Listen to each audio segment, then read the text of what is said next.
Look at you go, Tim. Look at you. You're wearing a Spider-Man outfit, aren't you? I'm casting my web.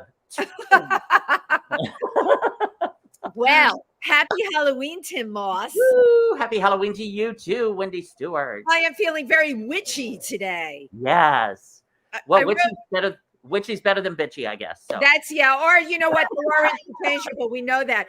I actually rode my broomstick to PANGEA today, where we are broadcasting live. So while you were spinning your web, yes, I was on my broomstick coming down 2nd Avenue. And let me tell you, people, the bikes out there will mow you down, whether you're on a broomstick right or walking. It's crazy, right, Tim? It's like Blade Runner. Yeah. It's yes, pretty much. Blade Runner. Oh, well, I'm indoors. This is hot. So okay, yeah, I figured you were sweating up a storm. I feel like an anti-vaxxer. I'm taking this sucker off. You're rid of that mask. And hello, Joe Preston just popped on. So how was your week, Tim? Oh my God, it was wonderful. It was great. Yeah. Great I'm back to performing. I did a show last Saturday with Erdy, which is the Improvisational Repertory Theater Ensemble. And I'm the musical guest in their show, The Marvelous Mrs. McCluskey. Oh, I love it. And I'm their musical guest again this Friday. So very cool. And where is the venue, Tim? Tell us about the Producers Club on 44th. Very 44th cool. and 9th Avenue. Yeah. Very fun time. Very fun and wonderful to be back out performing. Well, because it's Halloween, I went on a ghost tour. I did. It was so spooky in Port Jervis, New York, with a bunch of my friends, which Port Jervis, New York is a lot of things happened there in the late 1800s. Let me just tell you that a lot of the buildings used to be brothels. So, you know, there were gambling debts that people were dying over and women that were falling downstairs. And that place was so haunted. The ghost tour was outside, and we listened to the person that was leading our group tell us the stories. But there was one building called the Hockenberry House that they wouldn't let us in. I was told if I get in touch with a realtor, I might have a chance of getting in if I act like I'm interested in buying the building. Oh my God, I would stoop to that. Yes, I would. Because that one is really haunted. And that place up on the top floor, not only were there suicides, you know, all the real good stuff that happened back in those days that created those, but they also had the writing on the wall of how much the services and the brothels were. Oh, wow. Like 25 cents or 50 cents. Oddly enough, my prices haven't went up from that. Oh, God. Wow. You are giving it away for free. But I digress. So today's guest, my God, I have to talk about the feathers on my hat in regard to today's guest, because this amazing woman makes me think of feather dusters. She does. Yes. She has written a book called Nothing to Clean. Listen to Pauline.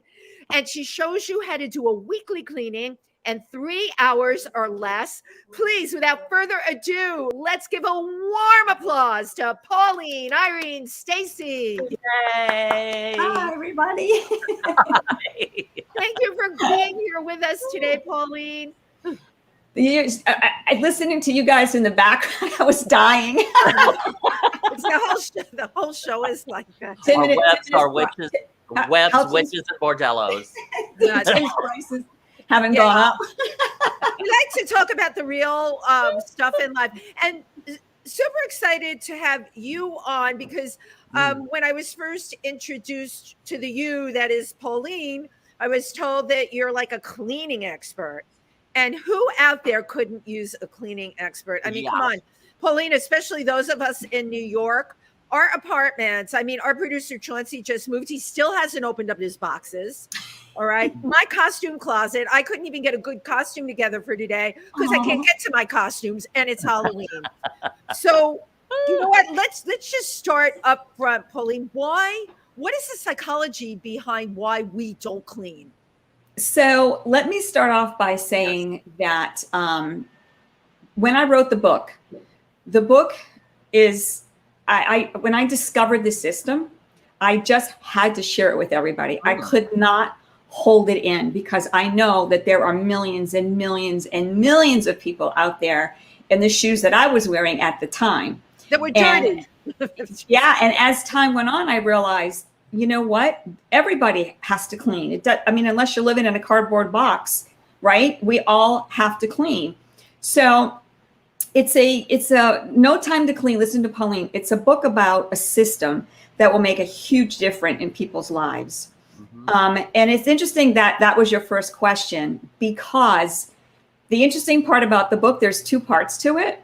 The book is, the first part of the book doesn't talk about cleaning. It doesn't. So you wouldn't, Melissa, it was like, wait, I got a book for cleaning and she doesn't even talk about cleaning till chapter 6. But it addresses your questions, Wendy. Why do we hate cleaning? And believe it or not, guess what the name is of my first chapter? Why do we hate cleaning? Why do we hate That's so funny, and I haven't even gotten to read your book yet. Oh my God. So yeah, so you can see how I can relate to what the pains are of everybody. And that's why when I figured out how to get over all of this, I just had to share it. Cleaning is a topic that no one has ever taught us, right? No one, I mean, your parents didn't teach you how to clean. Their parents didn't teach them. And even if you took, like, let's say a home ec class in high school or something like that, doesn't even discuss cleaning, right? Right. Exactly. And so why do you think they just assume, like, this is a very good point that you're bringing out. It's not dealt with. It's like the elephant in the room. Yeah, I know, right? Why do you think that is? There's no cleaning education. Right. Exactly. And so we're going back to the beginning of the book, and I will address your question, I promise. Because the first part of the book does discuss that and a couple of other of the psychology of it, right? And how I came up with the system. But in addition to that, why I got excited about sharing this with the world, and I will talk to you about the timing of it, because the book was written 33 years ago. It was 33 years ago this book was written.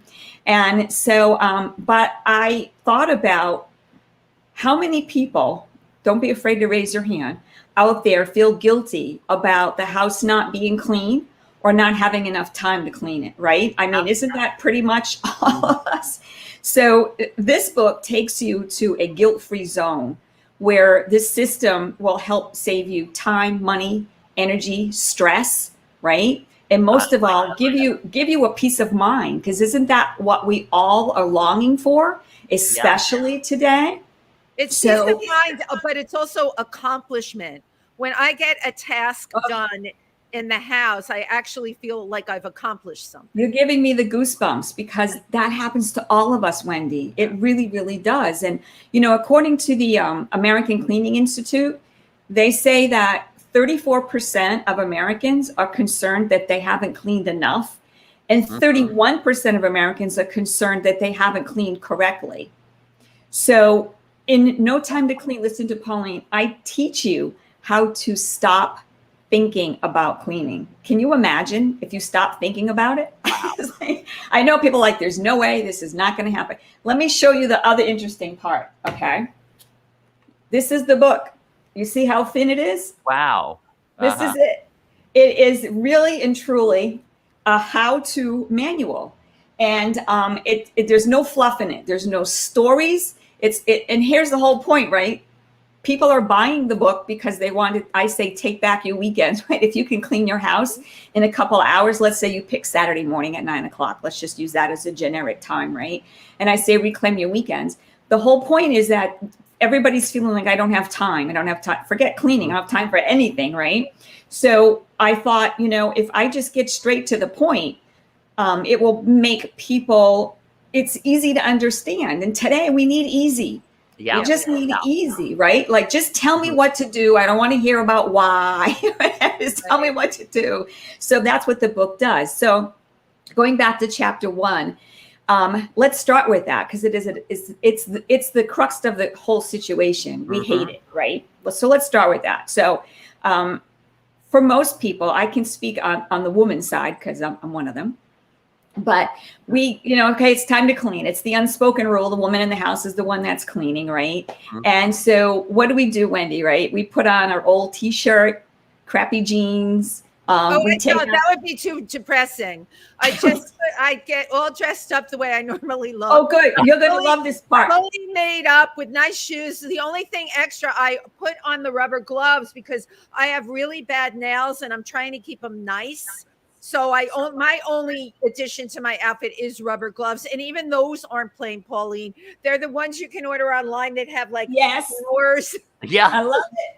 I love it. So Wendy, you could have wrote the first chapter because that's what most women do. Pull your hair back in a ponytail, no makeup. And so let's just start with that. So how are you? That's approaching it as a chore.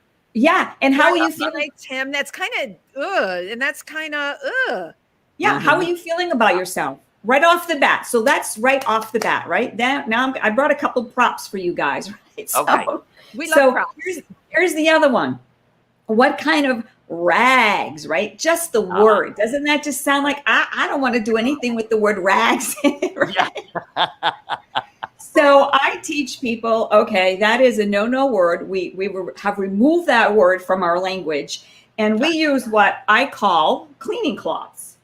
Now, remember, you see the colors? Yes. All the different colors, the pink, the yellow, right? These are microfiber cleaning cloths. And the irony in this is I used the word cleaning cloths when I wrote the book 33 years ago, when the whole world was still using the word rags. Today, you can go on Amazon, Walmart, you can go anywhere, and they are called microfiber cleaning cloths. They are. And so they coordinate with my clothes. Right off the bat. You coordinate that you approach this task as positive. Yeah. Exactly. So going back to what you were talking about, how to dress, this is the advice I give everybody, male, female, it doesn't matter. I tell them that dress as if you knew that, let's say you were going to be surprised by an old college buddy. They're in town, they don't tell you, and you're smack in the middle of cleaning, and they knock on the door and say, hey, let's go to lunch. That's the way you should be dressed. Where you already hit it, Wendy. I told you. I think you read. My God, I'm like so on it. You just take your gloves off. Literally, you just have to take your gloves off, wash your hands, grab your purse, your wallet, and hit the deck. You know what I'm saying? Like, so right off the bat with those kinds of concepts, it's not as bad as it doesn't feel so bad anymore, right? Right. The initial approach has completely changed. Yeah. Right. Because you turn it into a positive experience where you feel good about, right? What makes us feel good, male or female? When you feel like you're together, when you yourself feel good about your person, and dressing is obviously one of the ways you can achieve that. Absolutely. And so what do you guys think the third really big subject would be to make you feel good about doing a job you don't normally like? Music. Music. Oh, yeah, I always have music definitely. on. So in the book, I tell people, right, jam. Put it as loud as you want and just jam. And if anybody has any complaints, here's what you tell them. The next time you do the weekly house cleaning, you can jam your favorite music nice and loud. Right. So there you go. Use headphones so nobody else has to suffer. No. That would make it too easy for them, Wendy. No, don't use them. So you're going to have... No, I love this psychology, Pauline. So you're going to blast it out in your house and make your family and all the people that are causing the mess feel guilty. Exactly. That music has to be resonating in every room that you're cleaning. 100%. And you know what's even better? If you've got kids, you know, like it doesn't even so much kids, it's just generational music, right? So if you're listening to 50s bebop stuff, you know, and you get teenagers in the house, they'd be like, oh my God, stop.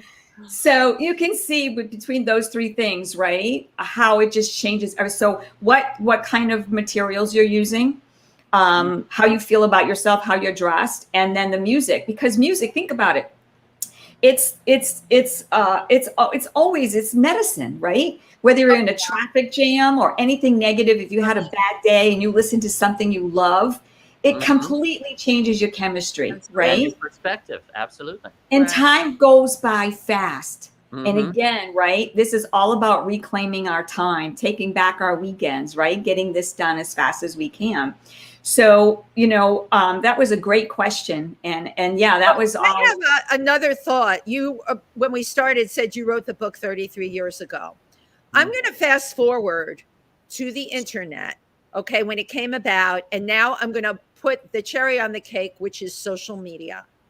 So many of us, I know myself and Tim, we have to use it for our work. It's not even just getting in touch with our friends, although it's a terrific social tool. But you know what? The 3 hours that I should be spending on the house, I'm on Facebook or Instagram or Twitter or LinkedIn or whatever, especially when your work depends on it. So that's taken up that time slot. Do you have any tips for people on to how they can limit themselves on social media and maybe use it? Or should we set a specific day and specific time aside? So these are like the best questions, because this is also addressed in the book. Okay, we're all different. So yes, Pauline wrote a book. I teach you how to get in the right frame of mind. I teach you how to use a system. I teach you how to enjoy yourself where you're doing something before where you use the word hate. We don't use that word anymore, right? After you read the book, you won't say that anymore. But the bottom line is that it's about you, the reader. I actually even dedicated the book to the reader.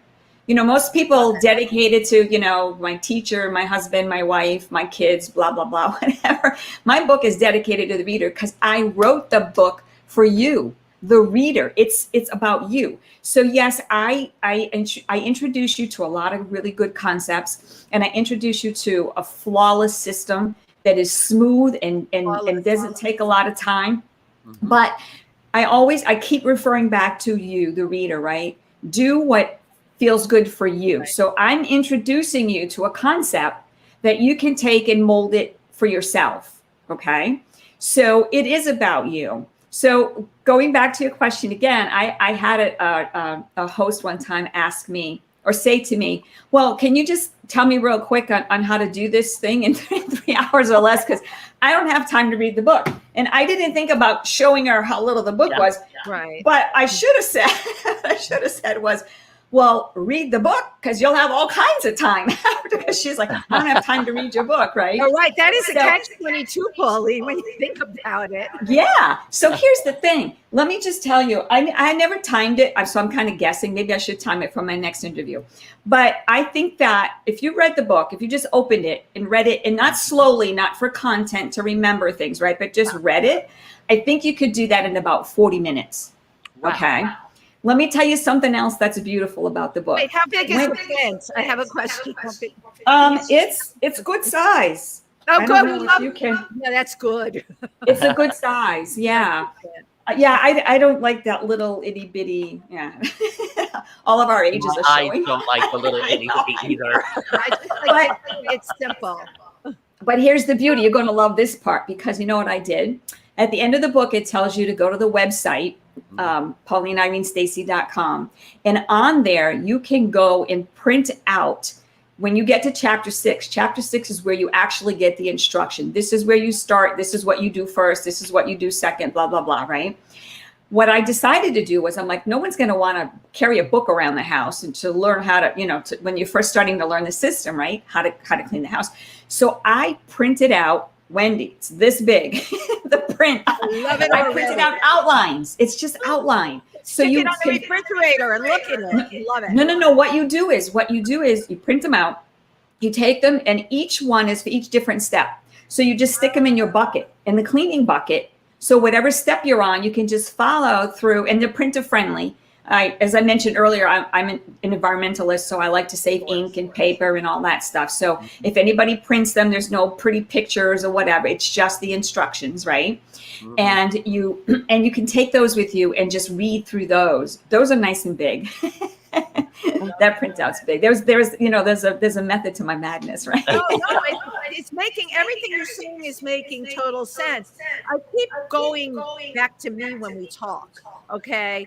I have a particular problem, and it started really bad during the pandemic. My husband makes a mess. He's sitting right here. He does the lighting for the show, but he makes a mess. There's a room that he paints in that I cannot even go in. As a matter of fact, it's so bad, I think I'm going to have to hire somebody to come in and help me with that. And my problem is twofold. My daughter moved back home during the pandemic. And I know you're laughing. My poor me, right? Her room is like, oh my God. So I have 2 rooms in my house that are so bad, I don't even bother cleaning them. Why bother? You can't get in there. Yeah. So I can help you out with this to the point Thank where you you. might not even have to hire somebody, because I throw them all out. even Bye. without hurting anybody's feelings, right? Even though the book is about a weekly house cleaning system, a lot of people are going to start off with a mess. So let me back up a little bit, because where I'm going to start from is going to take you to help you with your issues. So another reason why people hate cleaning is because of how much time it takes. People say it takes so much time to clean. Okay. So, which is kind of one of the reasons why the book came out to be No Time to Clean, called Listen to Pauline, is because of the fact that people are mixing chores.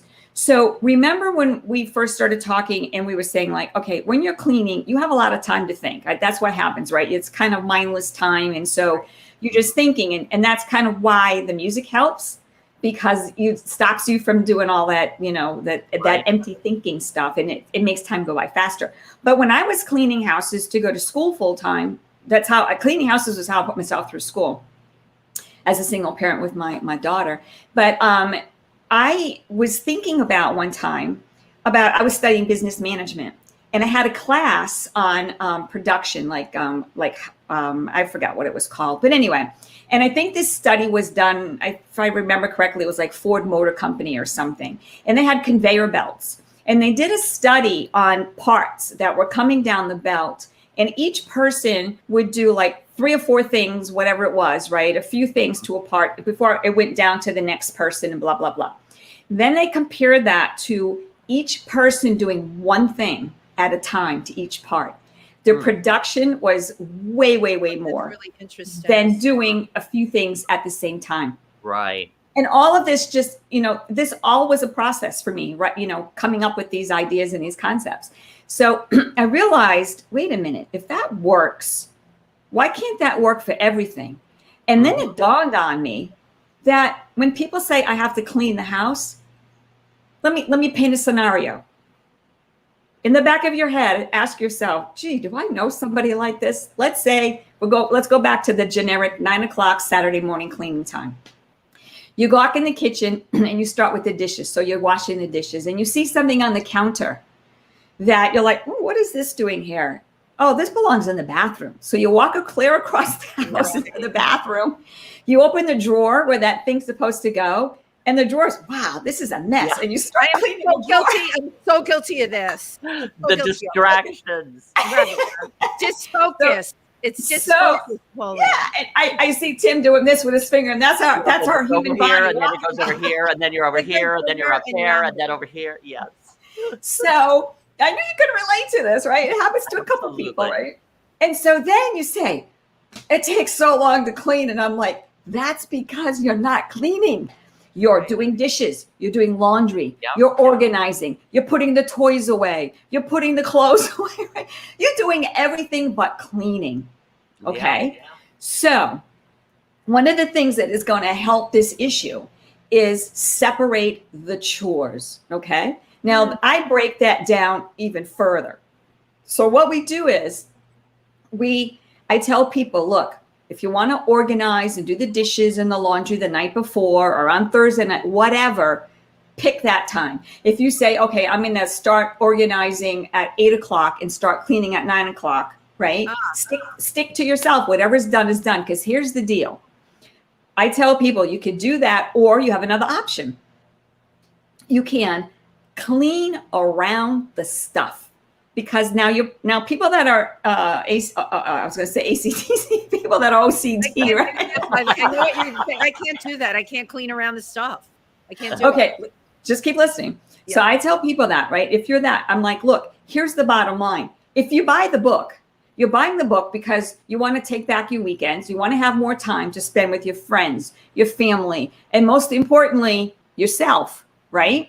If that's the whole reason, and you wanted the house to be clean, Now, clean is about, you know, the crumbs and the stuff on the floor, right? Clean is not about organizing. Those are two different words, and I'm going to go there with you, I promise. Aha. So, Okay. yes. We're Yes, having an aha moment here, Pauline. those are two different words. Those are But two completely different things. I associate those two things together. Yeah. Yeah. And there's the problem. Yeah. When we're going to get to that, I'm going to help you tackle that. So when you're out of that mode and you're like, okay, I want my house to be clean. Clean around it, Wendy. Just clean around it, because when you sit down, let's say it does take you the full 3 hours, which you probably want. That's for a big house, right? And it's, so let's say it's 11:30 or even 12 o'clock now. It's 12 o'clock Saturday. You can say and feel, my house is clean. Mm-hmm. Does that not give you a peace of mind? I am, what did you call it? ACDC?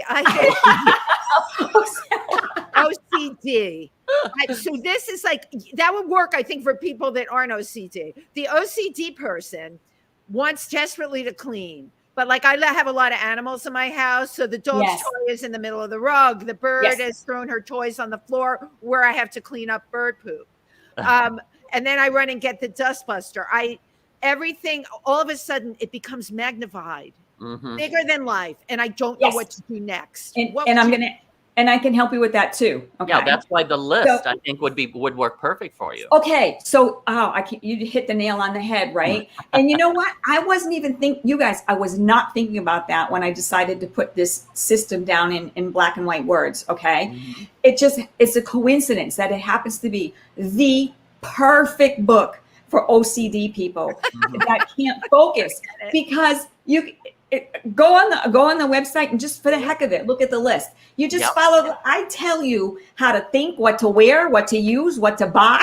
You know what I'm saying? Like, I leave no stone unturned, and you just follow it.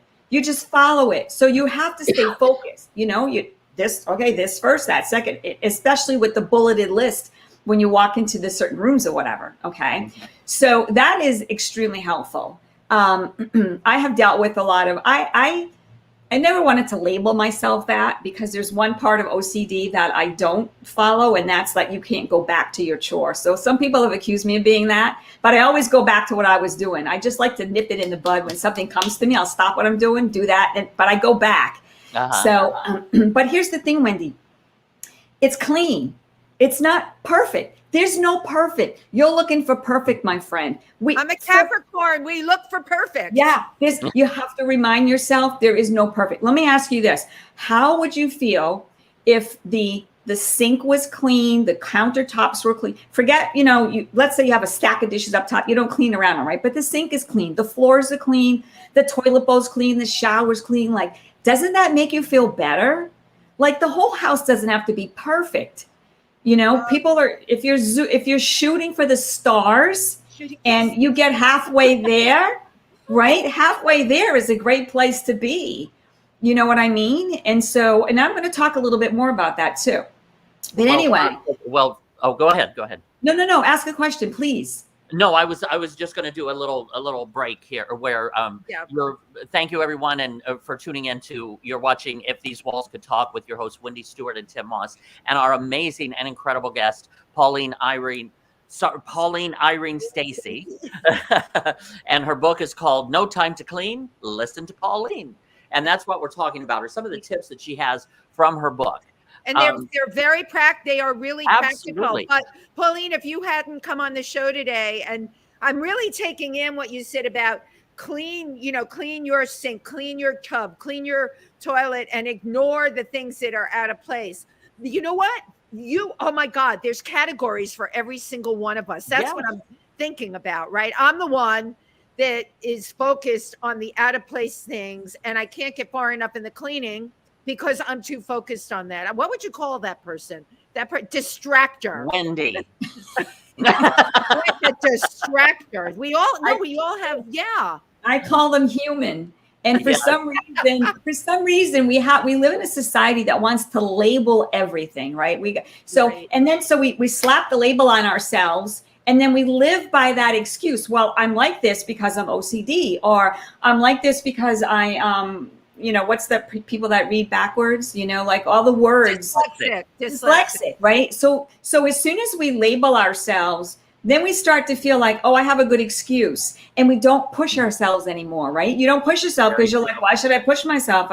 If you can't run, the bases in a baseball game if you have a, messed up foot or something, Then how many people do we see that break all the rules all the time, especially in sports? If nothing else, right? Olympics, like their stories, we all just think they just woke up and they can do this stuff. Yeah. You know what I mean? Right. And you hear some of their stories. So I just want to call you human. And whatever challenges you have, like take off the labels and just cut yourself a break, because we just, especially these days with, post-pandemic or still in the pandemic, whatever people want to call it, right? It's just time. It's time to take time for you. It's time to reclaim your weekends and your time and just feel good and live in the moment for a minute, right? And one of the things, go ahead. Oh, no, go ahead. Finish your thought. Yeah. No, I was going to say, like, one of the things that I really realized was that, especially for the women that are in the situation where they're the ones that they work full time, they take the kids to school, they run them to all the activities during the weekend. They are the ones that clean the house. They do the cooking, It's like, when do they have time for themselves? That's where the guilt factor comes in, right? So if you decide for 30 minutes, let's just say I'm exhausted, I just want to sit here and have a snack and watch a little feel-good show for 30 minutes and something funny, right? Just to get your mind off. But you're looking around and you're like, and you can't stop thinking about cleaning. It's all about thinking about cleaning, right? You have absolutely described me to a T. And one thing I want to emphasize, after you get done with the guilt comes the anger and the rage. I am so rageful to my husband when I walk in and I've been booked during the day and I walk into a mess all around him, piles of stuff everywhere. And I lose it. And I start, oh my God, so much psychology is coming out here today, Paul. You know what? I lose it. I got something for you. I'm loving this. I'm loving this. This is all this, it's funny because some of it seems like out of the bounds of the cleaning book. But if you think about the whole point of the cleaning book is to give yourself a peace of mind and reclaim your life, right? So I'm going to keep doing that for you because when my daughter was a teenager, again, I'm kind of like, I like my stuff to be where it belongs. Because one thing I've noticed is if your stuff is where it belongs, people don't so much look at the dust, right? So you feel like it's clean if everything's organized, right? But my daughter was the typical teenager, and I would have to pass her room to get into my room, my bedroom. And so I just couldn't, Wendy, it was not a good thing, right? And so I was actually for other reasons going to counseling at the time, right? And the counselor said this to me. She says, why does it bother you? She says, is your room clean? I'm like, yes, it's spotless. Everything's where. She says, why does it bother you about your daughter's room? And I'm like, well, I don't know. What if company, and it's upstairs. So company wouldn't come upstairs. All the bedrooms were upstairs. So that was my thing. What if company comes in, they see her room and they're going to think I'm a terrible mother? She said, she's her own human being. Right. So if you don't want to see her room, shut the door. That's my advice to you. I'm living in a house with two shut doors. The place where my husband hangs and my daughter's room. And I'd be a liar if I didn't tell you it really gets to me. I nicknamed my daughter's room Slugville because she can lay in there with like a slug with all the stuff around her. I know. Nothing motivates her with all her personal shit, including her credit card, which I found yesterday down the side of her bed, which I named Slugville Canyon. Beautiful. That's like down the side of the bed. And I love her to death, but you know what? She's dating someone who is immaculate. She put a glass down on one of his pieces of antique furniture and it left a little ring. And right. And he told her, and she came home and she said, can you imagine? And I said, he's right. Don't you think a lot of this, and I'm throwing this into your court, has got to do with respect for the things that we have? It does, but I will tell you this, not to make excuses for anybody, okay? If you think about the fact that there's 7 billion people on the planet, 7 billion, right? And we, for whatever reason, we live in a society where where we think that we're all supposed to be part of the masses and everybody's supposed to think the way we think and follow the rules and society regulations that we were brought up with. You get what I'm saying? And if they don't, we think badly of them. And it's not a right or wrong thing. It's just a different thing. It's just another thing. So they have their own thought processes, right?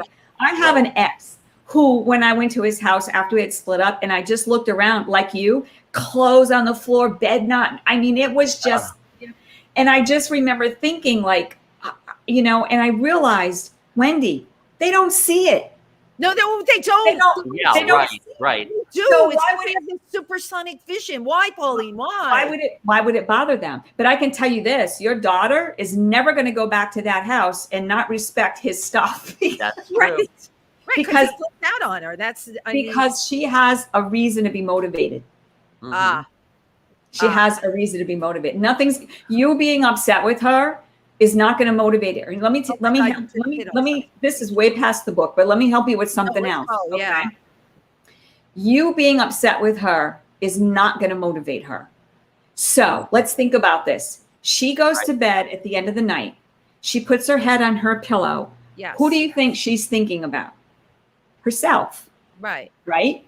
So if she's fine and she's good and she can sleep at night, why would you put your head on your pillow at the end of the night upset? Thinking about her. Right, thinking about her mess. Somebody else who's not upset about their mess. Right, about Does that make sense? It does. Like take it back, Wendy. Take your life back and think about Wendy. Does that make sense? Yes. It's hard to say this to people who are really struggling, but don't be so judgy about the other person and their disaster. You're giving my husband a pass, and he's right here, Pauline. But the thing is, thumbs up. But the thing is you do what you can do, and let them in their space and their environment be who they are. But you can clean and do whatever you want with the rest of the place. So Wendy, shut the doors.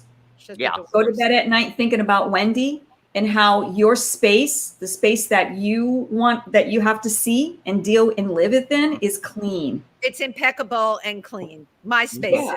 Absolutely. Yeah. And so if you guys want to jump a little bit about like the hoarder thing, like I can go there. Like the book doesn't discuss any of that. But here's the beauty of the book, right? Somebody once asked me in an interview, they said, what's the one takeaway you want people to come to have from your book? And I said, well, would you believe it doesn't have anything whatsoever to do with cleaning? And they're like, wait, what? Like, what?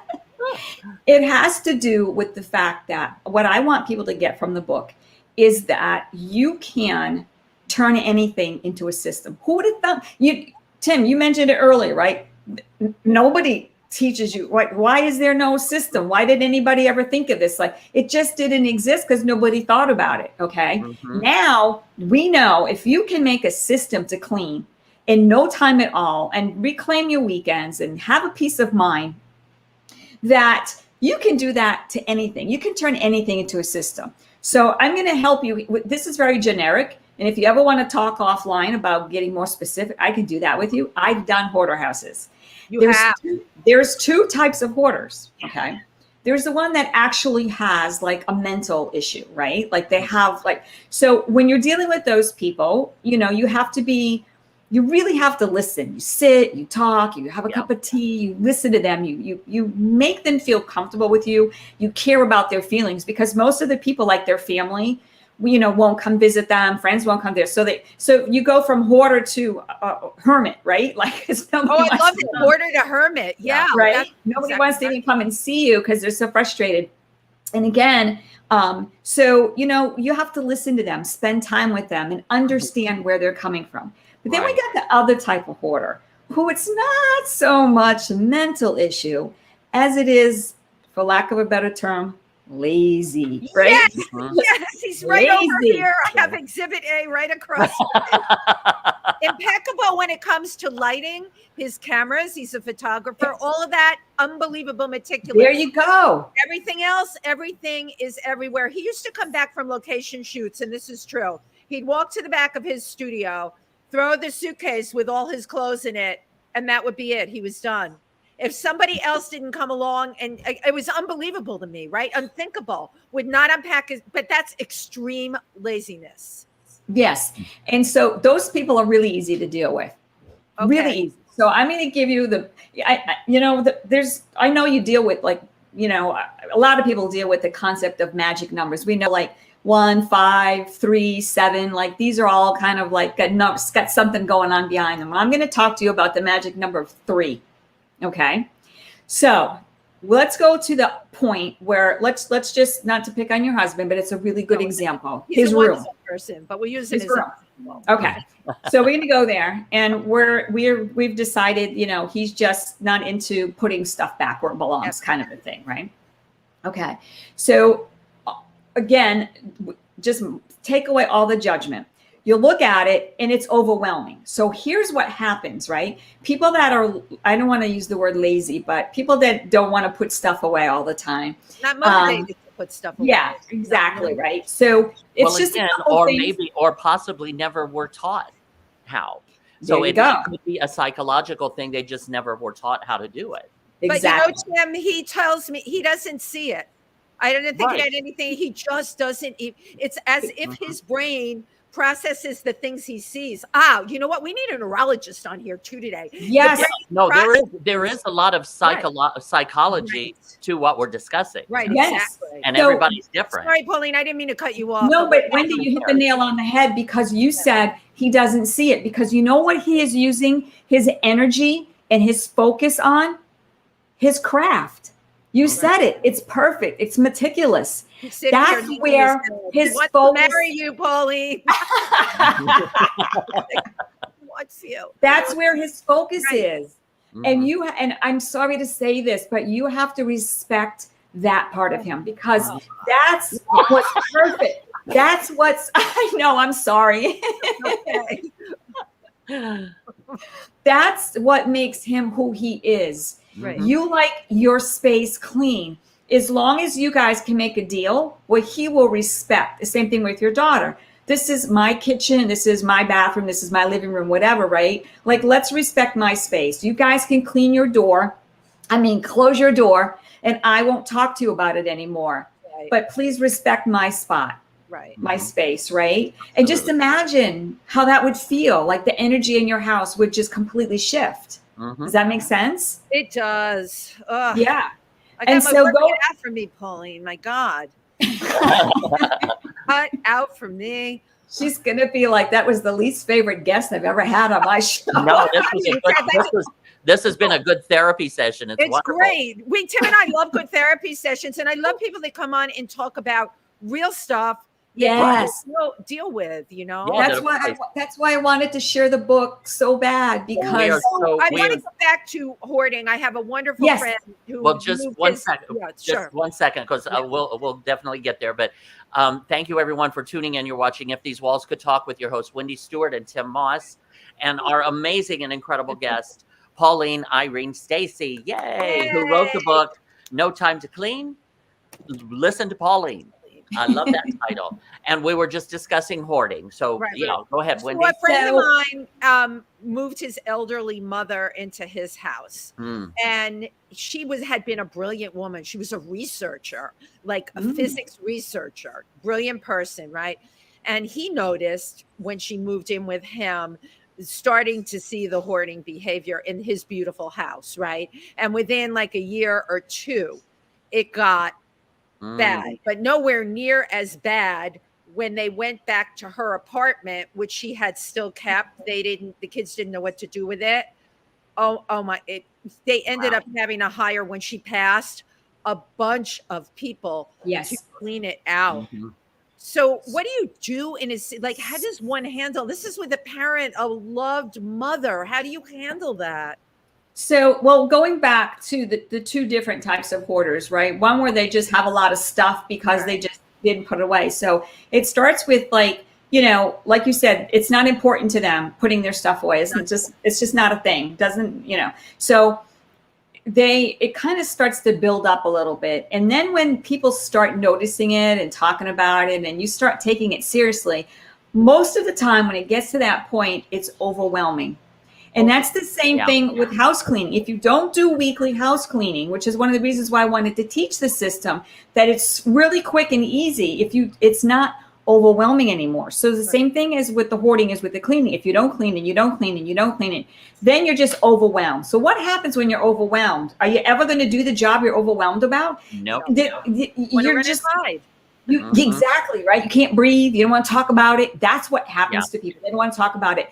And not only is it the people that have to look at it that become angry, but believe it or not, they're angry too. They just don't show it. They're angry on the inside, and they don't want to show it because they don't know how to express it. They don't know what to do about it. So for someone in that situation, I'm going to go back to the magic number of 3. Okay. And here's how you do it. You start off. Now I can get into more specifics about, if you ever wanted me, I can do that for you. Right? But it's just, let's just take a general situation where it's somebody at home and they're, you may be like your husband's room. Let's pick on him for a little bit because we stood up for him a lot. So now we got to eat. Now we're going to knock him down. So there's just stuff everywhere. And a lot of times what happens is the stuff is in boxes, or there's so much stuff, it's piled up behind and on top and underneath. Yeah. So you don't even know what you have. Okay. Right. So here's the thing. This also happens with cleaning. One of the reasons why you don't even want to start tackling it is because it takes up so much room in your thinking box, right? It's like, okay, I have this book. What do I want to do with this book? Do I want to keep it? Oh, well, you know what? You know why people keep everything? It's easy. You don't have to think about it. Just say, keep it. I'm just going to keep it. You probably haven't touched it in 30 years, but you just keep it. Wendy, don't we do that to our clothes? Oh my God. But you know what? I have to say, in my case, I use all of it for performing, for shows I create, for characters. Right. So I have a collection that I have no interest in getting rid of. Yeah. I mean, like we're talking like 35 years of clothes kept impeccably. I made. Yeah, well, you've got a different scenario going there. Right. But, and I was just going to say, and also in a New York City apartment, because there are times where I question, am I like beginning a hoarding thing or something? But I've lived here for 40 years in this apartment. And New York City apartments are compact. And so I've accumulated over the years, but then it gets to the point, and then so I start purging. I'll throw something out. 2 weeks later, I was like, where was that? Oh, shit, I threw it out. Yeah. But did you feel like you 20 years. After you did that, did you feel like you needed it? No, I lived without it. Look at me. Lived without it. Here we go. So you're jumping ahead a little bit of me, right? But you're here with Wendy and Tim. That's what we do. You guys have like the crystal ball. We know where she's going with this topic. Yeah. So what happens is that we have to make a decision about each item. And that takes time. And that takes energy. And some people don't want to have to think that hard. Do I want this? Do I want to give it away? That's the same thing when we're cleaning the house aimlessly with no system, right? Why does it take so long? Well, we start here. Well, what am I going to do next? Oh, let me go do the laundry. Oh, what am I going to do next? Then you stand and you kind of look around. Oh, let me dust this little shelf. And you're just like, you're just thinking, and it's taking time. Where here's the deal. So you have in your mind 3 mental piles. One is I'm keeping. One is I'm giving away. Now, some people like to do yard sales. I'm a person, and I respect that, whatever. I'm a person that I think 2 things to myself. I don't want to make that much work for myself. The whole reason is I'm trying to let stress-free, right? But I like the concept of just putting stuff back out in the universe, whatever it is. What's that expression? One man's treasure is another man's treasure. One man's throwaway is another man's treasure. I applied by that. Put stuff back out in the universe. So whether you bring it to a church, a thrift store, and most thrift stores are non-for-profit. They're helping, other organizational entities. So however you want to donate the stuff, you donate it. And then the third pile is throw away, is trash. Yep. So you've got, what am I keeping? What am I donating? And what is trash? So if you wanted to have the family come in and look at the piles, hey, this is trash. It's going in the garbage or whatever. Because some people do. I've worked for very wealthy women that had amazing shoes and clothes and purses and whatever. So they had family members that they're like, oh, I don't want to give that to the thrift store. So I'm like, okay, you tell them come Saturday at 10 o'clock, you got 3 hours to be. And if you're not, too bad, feel sad. You know what I'm saying? But you have to be hard on yourself and stick to the guidelines. You know what I'm saying? Yeah. So here's the thing. Remember going back to the thinking, what am I going to do with this? What am I going to do? If you only have 3 piles to put it in, it's easy. 1, 2, or 3. Now, I'm not going to say some people will still sit there and go, I don't know what pile to put. Pick a pile, any pile, pick a pile.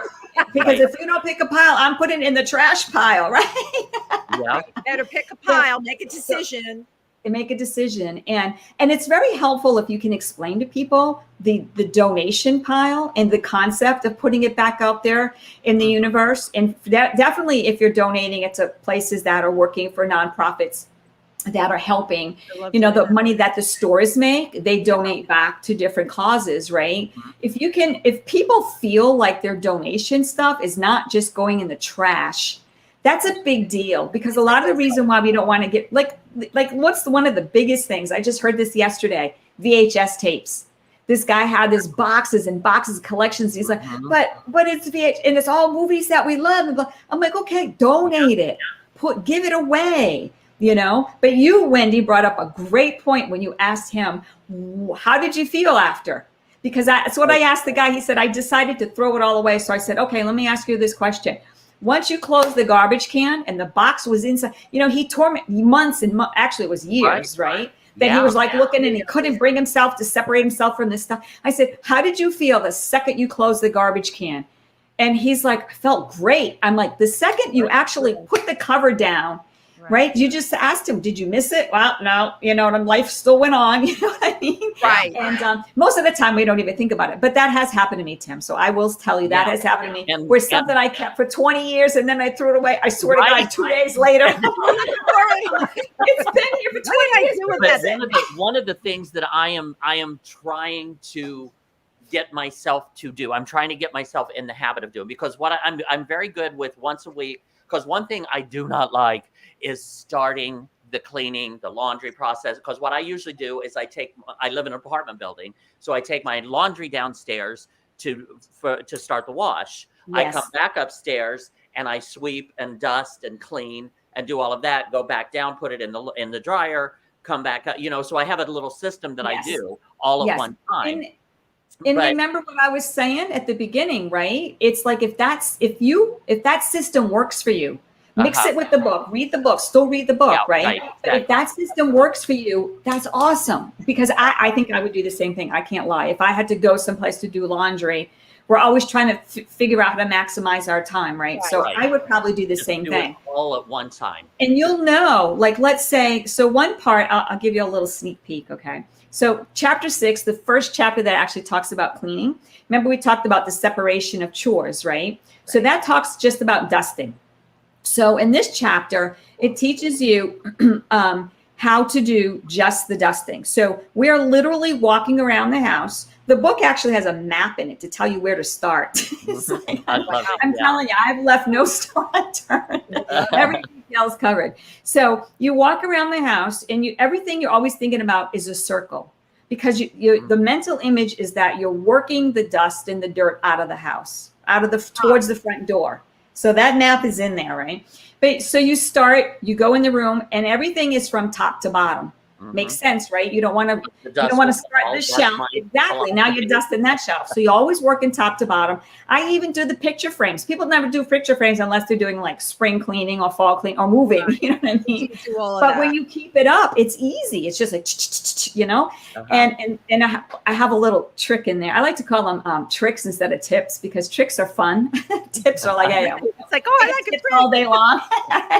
But I even have a really cool little trick for that. So you have to read the book for that. But anyway, so you get all the dust. So then you go to the next room. So where I'm going with this, Tim, is maybe when you get the system down, you could say, okay, it takes me X amount of minutes to do all of the dusting in the house. That's the amount of time that it takes the laundry to be done. Right. Does that make sense? So then I'll go get the laundry. I have it all timed. Yeah. Yeah, exactly. Tim's very organized that way. Right. But one thing. I was No, just going to say one thing that I do not like is starting it, but one thing that I absolutely love is walking in later and the apartment is clean and the laundry is done and the laundry's put away. It's the big that is the impetus, right? So that's the goal. Yes. The feeling of, and so that's what used to help make me start.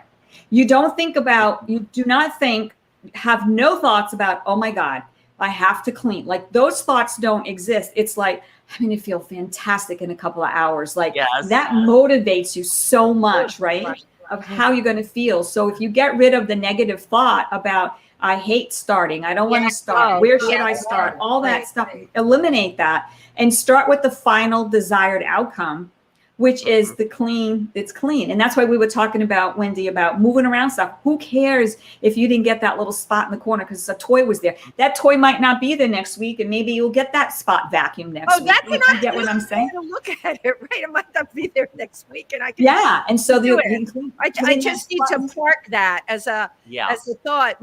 My question to you, I want to talk a little about devices. All right, I love the robot vacuum. No, it doesn't do corners, but if you're smart with a robot, because it's Tim, do you have a robot vacuum? No, I don't. Okay, if you can clear a space, it picks up dirt like better than the regular vacuum, but it doesn't do corners. So I always do the corners myself, and then I put the robot on. It is unbelievable. How do you feel about robot vacuums? I have one, and I think they're fantastic. But let me say, again, I'm kind of like you, right? Corners is everything. When you have a cleaning business, you can have a house that is spotless beyond explanation, and one little dust speck in the corner you're fired. You know what I'm saying? Yeah. So you really, really have to think about that. Doesn't happen up in New York. Everybody I know that has someone clean for them complains about the dust and debris in the corners, and they have conversations about nobody cleans corners anymore. Well, I would fire that person quickly. But anyway, so that, Wendy, leads to the subject of like little tips about how to keep up during the week. So I agree with you wholeheartedly. Fortunately, the corners that mine doesn't get to are the corners where it doesn't fit into, because mine has the really long brushes that twirl. Oh yeah. So it's long enough where it gets, but sometimes the vacuum doesn't fit into that spot. This is the floor and that's the bottom. And so if the vacuum doesn't go, then that will happen. So, in the book, I actually make suggestions on what type, not the brands. I don't talk about brands. I'll tell you about that in a second. But what type of equipment to buy and what type of products. And again, staying away from brands. What I've done is I again, trying to tell people this is about you. So do what you like. I don't make suggestions because I want people to experiment, talk to friends and family and see what they like to use. And then maybe share it with us, right? On my blog or whatever. But I have what's called Pauline's Pearls. And so they come out every once in a while, sporadically. And so you get to see those if you follow me on Facebook and Instagram. And they make product recommendations. Love it. Yeah. And I don't just say, oh, use this, it rocks. Like, you're going to read why it rocks. You know what I mean? So going back to the equipment, I will tell you exactly what type of equipment to buy. And it's all stuff that makes life easy.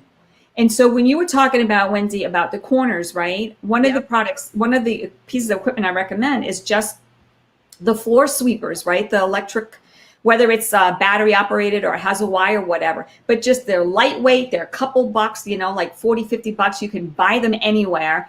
And that's how dustbusters. I love dustbusters. Yeah, there you go. They're fabulous. And I have a parrot. Anybody with a bird? Oh, yes. My bird is loose. They throw seed. She's very cool. She goes on the newspaper, but her seed is flung everywhere. Yes, right. Some guys I know. Sorry. I'm so sorry you have to experience that, Tim. Come back to us, Tim. Come back to us. Dustbuster made you have that thought, Tym Moss.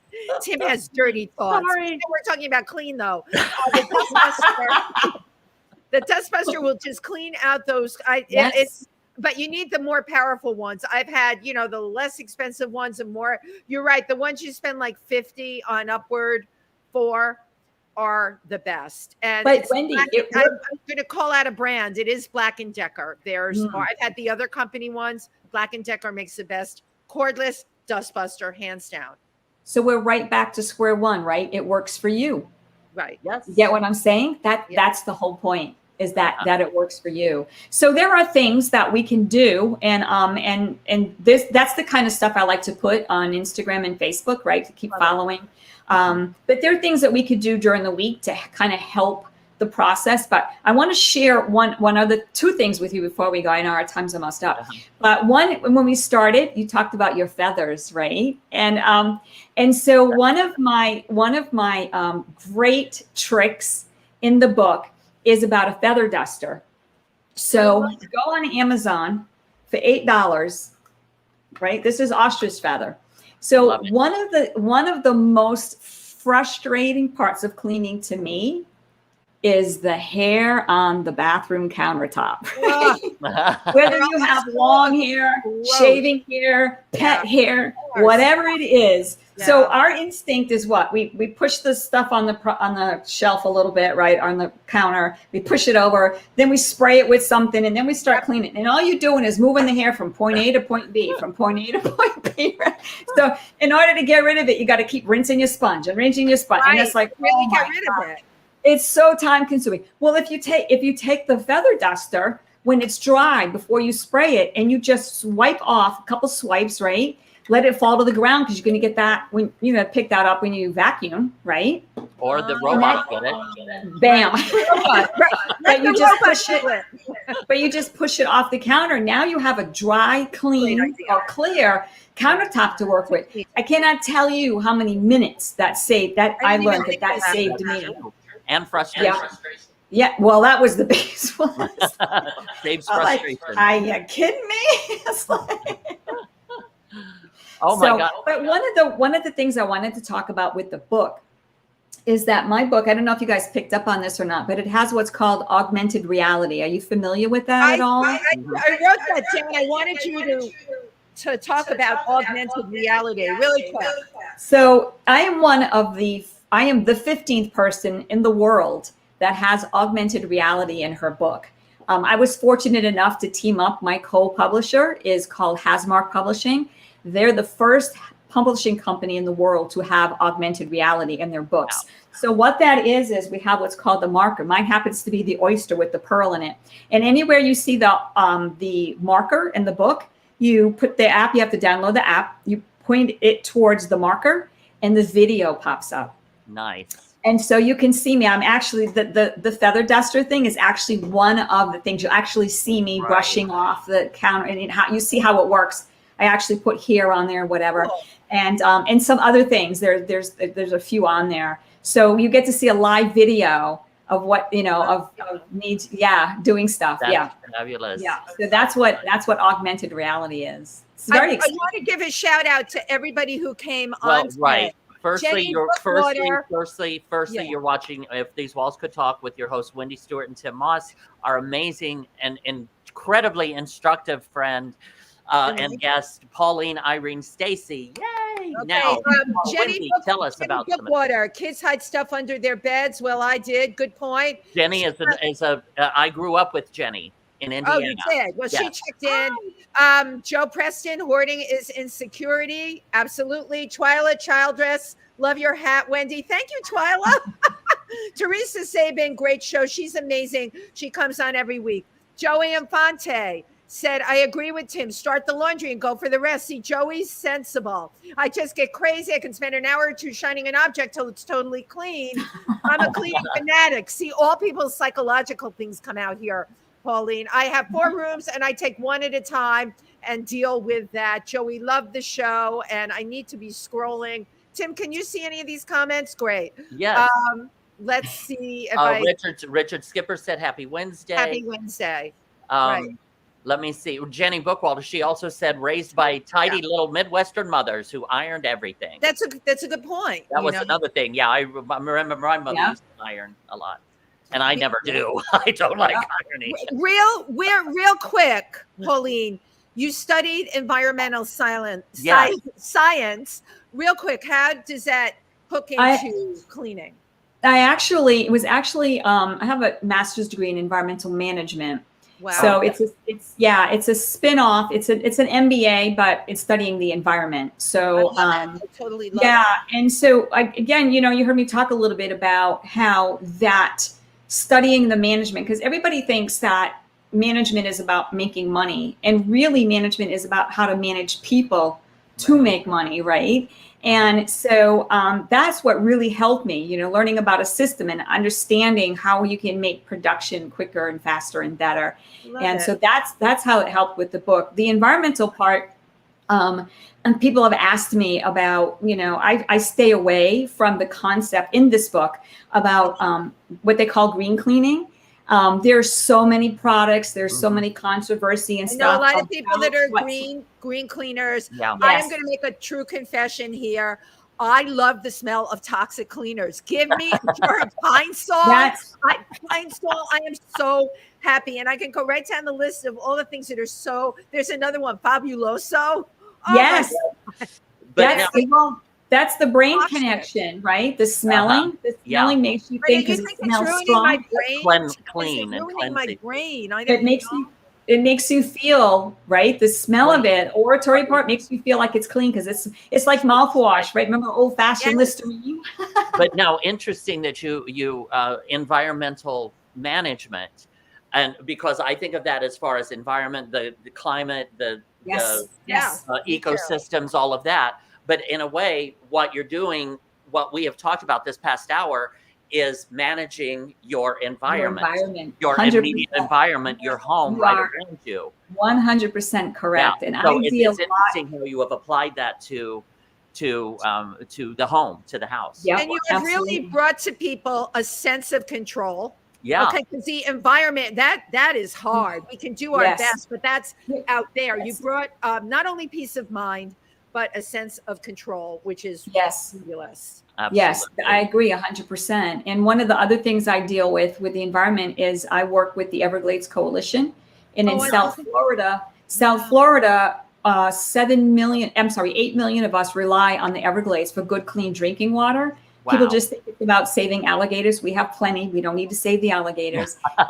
Because all of our tourism, everything in Florida is about swimming and snorkeling and diving and fishing. Right. So if the water's not clean, and we don't, and forget it if you don't care about the economy. We have no economy with dirty water. There's no economy in Florida. The state will literally shut down, right?